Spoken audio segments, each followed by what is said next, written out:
Vancouver Rape Relief and Women's Shelter. Maria speaking. Are you safe at the moment? What's your name? Nestled in between two buildings, 2940 Main Street is home to one of Vancouver's rape crisis centers. A very meager space, Vancouver Rape Relief and Women's Shelter operates because of volunteers like Maria who answer the rape and sexual assault crisis 24-hour hotline.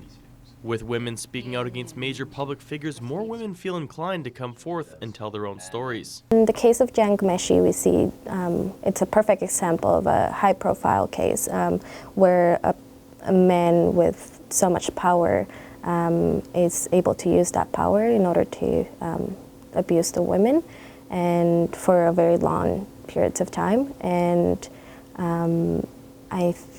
in my experience with the callers this past week, we have seen some increase of calls. That number may be increasing from the estimated 1,400 calls that come into the center annually. But a lack of funding from national, provincial, and municipal governments makes it difficult for operations like this to expand and to raise awareness. But financial support is merely proportionate to formal sexual assault incidents that have already taken place. Across Canada, this is the most expensive place to run a women's organization on so many levels. So if we're not consistently getting an increase so that we can meet the increases that we're having to pay, that's really difficult as well. So on so many levels, if those were guarantees that we had, that would make our work a lot easier. The sad reality is that public awareness is only brought to the forefront in the wake of ongoing cases against figures like Bill Cosby and John Gomeshi. Sexual assault centers can only keep their doors open and phones running because of women who have already been victims of sexual assault,